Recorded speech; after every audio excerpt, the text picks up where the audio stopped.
Hello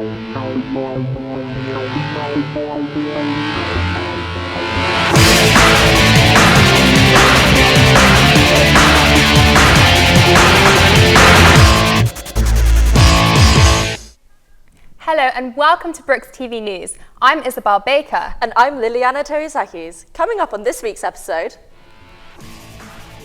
less transport for students and higher fares. We look into why Oxford Bus Company has cancelled their contract. Discover the history of Science Museum and its exciting plans for refurbishments. And we explore the impact that TikTok is having on its users.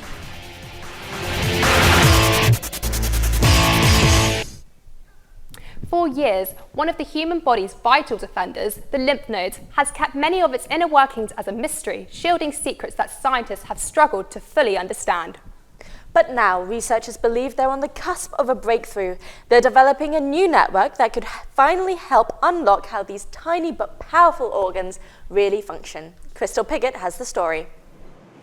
The Medical Research Council has awarded $1.7 million to 3 UK universities to create a national network of lymph node research centres. This will unlock the secrets of the immune system, paving a way for revolutionary treatments against infections, chronic autoimmune diseases, and the decline that comes with age. What we're going to be able to do with this research, and what we're already doing, is actually look specifically at where the reaction is happening and look at the cells directly and see how they're making antibodies. And I think that is the key change with this type of research. So instead of looking in the blood, we're now actually able to look at the organs that are really important for making those responses. And I think that's going to lead to lots of new discoveries. Oxford University has developed a safe ultrasound method to study lymph nodes directly. Newcastle University exploring the white blood cell injections against rheumatoid arthritis. Cardiff University is tackling poor vaccine response in older people. This new British network will boost international vaccine innovation at a time when the US government has cancelled nearly $500 million in mRNA vaccine research funding. Vaccines are one of the, most important things that are keeping us alive. I think over the last 5 years there's been a massive question mark on them. And I don't think it is helpful in any way. Many people believe that the taxpayers' money is not being spent accordingly. The Department of Health and Social Care believes that despite working at the pace to gain access to these vaccines in a highly competitive global market, it remains a priority to ensure that due regard for the fundamentals of protecting the taxpayer and ensuring appropriate standards of the public administrations are followed. Many might argue it is not worth the investment, but one thing we know for certain is that studying the lymph nodes' healthy function will accelerate immunology and create new treatments and vaccines. Crystal Piggott, BrookesTV News. From a high-tech network designed to unlock some of the body's biggest health secrets, we're switching gears quite literally to a story that's all about getting from A to B. The Oxford Bus Company has announced it will no longer continue its contract with Oxford Brookes University starting this year, and for students and staff that raises one big question: at what cost? Jack Tanner has more. If student life couldn't get any harder, it just did for Oxford Brookes students, and here's why. Earlier this year, on May 22nd, both Oxford Bus Company and Oxford Brookes University announced that they would no longer continue their contract for the next academic year, with a slight catch. Students would still be provided with a bus pass, but at a steep cost. Students would have to pay between £125 and £230. Is this fair to all students? Life as an OBU student is increasingly difficult, from the increase of tuition fees to now courses being cut. So let's go further into why the buses have changed. Oxford Bus Company state that by making this change, the university believes that due to falling usage and the move to bring all Oxford-based teaching together on Headington campus from September 2025, the money it currently invests in Brookes bus service will be used to better benefit more students. But what about students at Harcourt Hill campus? This is the very campus that teaching courses originated. Let's go talk to the students and see how they feel. Personally, I feel quite unsafe having to walk home through the suburbs late at nights, particularly in the dark when I'm on my own or even with other people. So I'd say The cuts to the bus passes and the poor quality of the bus services could actually potentially be putting students in danger. Definitely not worth the money. I think if we're going to pay that much, the buses should at least be on time. So what I say to them is to really consider re-changing. Just because Harcourt's not got much going on anymore, it doesn't mean us students don't matter. It's understandable that students at Harcourt Hill campus are not happy with this change.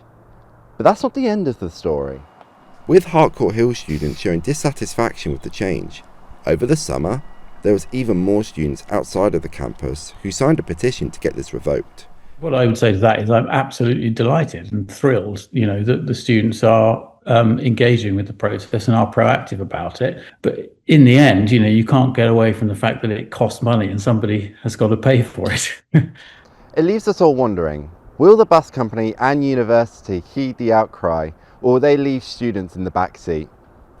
Do you think you're eligible for a discounted bus pass price? For more information, visit the Oxford Brookes University page and see if you're eligible. Jack Turner, BrookesTV News. As students feel the impact of losing that bus route, let's move on to something a little bit more uplifting, a story about gaining access instead of losing it. The History of Science Museum has just been granted listing building consent and planning permission for a major project to improve access for the whole community, all happening under its historic roof. Isabel Baker investigates.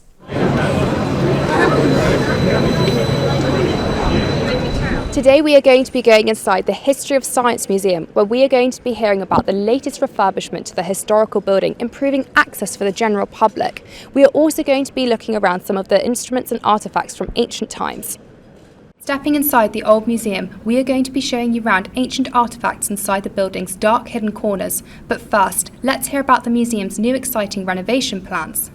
So this new project is designed to enable anyone to gain access, whether that's a local community within Oxford or tourists coming from further afield. The idea is that it's not just about people with disabilities that can't visit, it's everyone in our community, whether you're a family with children in prams, whether you're an older person who's finding it a little bit more challenging to get around. This is about accessibility for everyone. There are points of friction, there are points that make it hard to be in, like the stairs. If you've got a Grade 1 listed building, that should be accessible for your whole community to enjoy and to thrive within. Dr. Silk Ackerman, Director of the History of Science Museum, mentioned achieving listed building consent and planning permission to secure the future of our unique building as a fully accessible public museum is a dream come true for me personally, and potentially a blueprint for other Grade 1 listed heritage sites. Up next, we are going to learn more about an artefact called the Model Universe, one of the most ancient masterpieces inside the museum. So this is our model universe. This ultimately comes to us from the ancient Greeks, whose idea of the universe was that we, the humans, were at the centre of everything, and that's what this sphere represents. This represents the Earth. Ultimately, you can use it to answer the big questions. When are we in time? Where are we in space, or where is space around us? For our collection, it spans thousands of years. We've got Roman sundials, we've got the fume cupboards that COVID vaccines were made in, so a really big span of time. After looking around to see more scientific inventions and early mathematical instruments, we travelled down the time-worn staircase to the bottom depths of the museum, gaining a sneak peek at Einstein's blackboard through the shadows. With crowds of people visiting to enjoy the museum's heritage, we were able to hear from voices of the public their thoughts on the museum's current planning. Well, more access means that more people get to see it and more people have less barriers to get into the museum. And I think if it's easier to get into the museum without having to get third-party help to get in, it might be just a better experience in general. You know, if I was coming when the girls were a little bit younger, just out of camera shot, it's her twin sister, so, come twin buggy or whatever, there would have been no hope of getting round. We are excited to see how this new access will shape the community, improving pathways for visitors and enriching their experience. Balancing innovation with preservation, keeping the world's hidden treasures accessible for everyone. This is Isabel Baker reporting for BrookesTV News. We've explored the history of science. Now let's zoom in on a different kind of creativity: photography. And with technology advancing fast, capturing high-quality images has never been easier.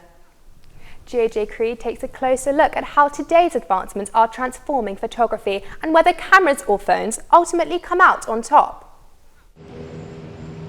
Photography has always been a hobby that many share. Everyone wanted to get their hands on the newest up-to-date cameras to help capture their fondest memories. But over the past few years, this hobby is not what it used to be. Back then, the excitement of getting your first camera was like nothing else. But fast forward to 2025 and photography as a hobby has, well, changed. One of the most significant changes is due to the rise of mobile phones, making it easier for new photographers to take photos with the phone's brilliant camera. Whatever a camera can do, a mobile phone can do just as well. Some new photographers are choosing the phone over the camera due to many reasons, such as price, quality of images, and how easy the phones are to use. But the question is, which one is better? I've come to Oxford Brookes University to meet Oscar, a junior photographer who's going to test a modern-day camera against a mobile phone. The fundamentals are still the same, still have to sort of get the same composition, still have the right sort of eye, if you know what I mean. You've still got to be able to look at something and go, that makes a good photo, or that's just a tree. I think it's definitely easier with an iPhone now, because you don't have to plan everything all the time. You can just sort of, oh, that's a cool picture, and get it straight away. I would say if I was put back in time but had today's technology, I probably would still choose my phone, just out of pure ease. With a professional camera, you have to get your exposure, your f-stops, all this sort of stuff bang on, or it's not gonna work. Yeah, I think I would choose my phone because obviously you can live in the moment a bit more. As time goes on, technology will improve, but what will always stay the same is that capturing moments that mean the most will always be one click away. JJ Creed, BrookesTV News. Personally, I use my phone more. Well, that's it for this half, but still to come.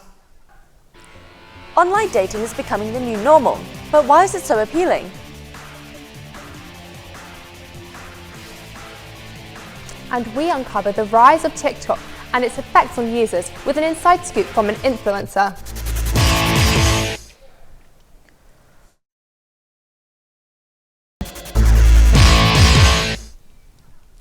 Welcome back. Here we have Michaela Carrillo, the new Vice President of Education and Advocacy, who will discuss her motivation to support students.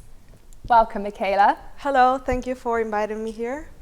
As an alumni, have you faced any challenges since leaving university, specifically the difference between the work studied on your course versus the work you complete in a professional environment? Well, since I came from Peru, I'm an international student, so I faced a lot of challenges like all international students. I think the main priority that I had was to be in Dean's List and got a distinction, so I was really proactive in trying to look for a lot of opportunities. Now that I'm VP of Education, I was a faculty rep at the business school, so that bring me to this role now, that it was like, it's my placement. And do you believe that now that you've graduated, finding a job is becoming increasingly difficult? Actually, as I have a placement, I did not graduate yet, so I'm still a student. I think it was easier for me to get this role as I campaigned for myself and I got elections, so I won. But maybe next year I will face some different challenges for graduates. So, I just wanted to ask, what was your drive towards making the decision to run for candidate of Vice President? Yeah, as I mentioned, I was faculty of the business school, so I created kind of different experiences to students, especially master's students, because I was postgrad. So we wanted to do a lot of workshops about careers, what's gonna happen in the future. So I kindly asked that to the business school, and they were really good at it. So we got a lot of support about that. I just want to delve a little bit into your manifesto. You speak about eliminating hidden costs and ensuring transparency to students. Comparing from when you stepped into the role to the end of semester 1, where are you now in honouring that promise? And could you elaborate a bit more on what these hidden costs are? Yeah, absolutely. I think hidden cost or in general transparency is something that it's really important for students, undergrad, foundations or postgrads. What I'm working on right now, it's in the course transparency and language barriers project, that it's going to be mainly to have all the information rated on Moodle, handbooks, guides and rubrics, so a student doesn't have to complain about it at the end of the semester or the course or the module. So I'm doing focus groups with diverse type of students, disabled international postgrads, Marston campus and Swindon campus, to have a general feedback about what's going on, especially in transparency of information and communication between lecturers and students. And what drove your decision to run as a candidate for being Vice President? I think because I love innovation, I really like to plan things, and I'm really like, I love to get results and work hard for that. So what I thought while I was experiencing as a master's student, I saw things that maybe we can change in university in a general level, just like undergrad and postgrad. So for me, I wanted to implement some ideas that I had, and that's what I run for like Vice President of Education, to try to create an academic change. And I think Brooks is doing really good, but we can also like improve in a lot of things. So, sorry, you mentioned your ideas. Could you elaborate on what these ideas are? Yeah, absolutely. I think as Vice President of Education, I'm focused in a lot of student representation. So what I'm working on is to empower that voices and being heard in university decisions. So I'm working on REPS awards. We're gonna mention that on the graduations. So if you win course rep of the year, faculty rep of the year, that's going to be recognized in your awards and in your student's transcript. Then we are gonna create, we are creating rep series. So it's a reps forum. Well, university come to students, reps, and they can discuss different type of feedback in a course level or a school level. Also in the feedback project that Coffee dropped to me because he left. It's really important for us to make university understand that it's not just about written feedback. Students want also verbal feedback or video feedback, or drop-in sessions with lecturers so they can explain more about what they are writing on the feedback and be constructive. And as Vice President, what area do you think needed kind of the greatest change for the students at Oxford Brookes? I think some policies and frameworks that university release to students are great, but are not well communicated to the students' community. So I think the biggest gap and challenge we're having right now is we are making change, but how can we communicate to students that? Or if students are giving us feedback, how can we close that feedback loop and tell them that we are working on that? So I think it's more like communicating on the projects, on like what university is working on, and like updated students more. So which faculty of this university has had the most challenges you've had to tackle? I think the lack of engagement of HSS. Like years before was on the other side of HST, but because now a university merged two faculties, so we have a lot of schools in HST and just 4 in HSS. So I think HST is because have like a lot of schools, and it's just like sports, education, and engineering. But then also we have like humanities and business. So it's like different scopes. And very quickly, that's all we have time for actually today. But thank you so much, and thank you. Thank you so much. TikTok is taking the social media world by storm. Tilly Brown investigates the impact that this may have on its users. From dances to viral challenges, TikTok shapes what's trending every day. But how does it impact us as a generation? Whether you love it or not, there's no denying that TikTok is taking over our screens. So I went to find out just how many people use the platform.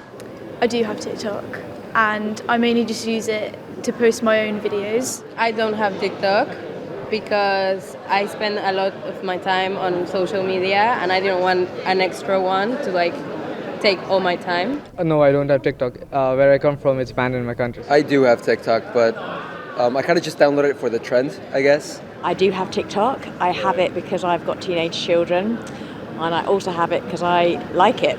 With mixed opinions swirling around TikTok and its influence, I wanted an insight from someone who knows firsthand what it's like to have a following on the platform. Hi, my name is Avni and my job is being a full-time social media creator. Avni is 21 years old and shares a TikTok account with her sister Sarah. With over 2.7 million followers, as well as her own account with almost 300,000 followers. I do see with the way that social media is going, how it can be so easy for impressionable minds to fall into the trap of trying to be this sold to version of themselves. I asked Miriam, senior lecturer in media, journalism and publishing at Brookes, her thoughts on TikTok's impact. It, has issues with mental health and comparing ourselves to other people, but it also does good things. It shows us that there are communities of groups that we can connect with in online spaces. Anything taken to the extreme is probably harmful. General health and well-being, good. Health and well-being to the effect that we only eat protein and live like a clean girl aesthetic, or that was what last year, wasn't it? To the point that it affects our lives, our real lives, problematic. Research shows that over 83% of TikTok's UK user base is under 35 years old, with 22.3% being 13 to 17-year-olds. But is this a good thing? I don't agree with social media on kids at all. They just should be kids, that's it. No, I wouldn't be very happy, but I honestly don't know how parents can stop that. I don't think it's right, and I feel like, especially the younger kids who are posting videos, I just don't think it should be allowed at all. I think I will have probably a different perspective on it, because I was a young kid who used social media. And for me, because I remember more of my life where I have used and been on social media than the time that I haven't been on social media, it feels like a friend that I've grown up alongside. It's clear that TikTok isn't going anywhere, but how it impacts us depends on the balance we choose to keep. Tilly Brown, BrookesTV News. Sticking with the digital landscape and perhaps the most personal way people use it, we shift from social media feeds to dating profiles. The swipe culture of apps like Tinder and Hinge hasn't just fundamentally changed how we meet, it's completely redefined the pursuit of finding a partner. But is all that swiping actually helping young people find meaningful connections? Or is it just an endless game? Mia Harding investigates. From swiping right to ghosting overnight, online dating has changed how young people meet and fall in love. Dating apps are now part of everyday life, with more than half of under 30s using them. But while they promise endless connections, experts say they might also be making people feel more disconnected than ever. To see what dating's really like today, I tried the apps myself. Tinder's all quick swipes, Bumble lets women make the first move, and Hinge claims to be the one you're meant to delete. After a few days of swiping, a couple of weird messages, and more pictures of men holding a fish than you can count, the chaos and the appeal seems clear. So I asked the young people of Oxford to find out what they really thought for themselves.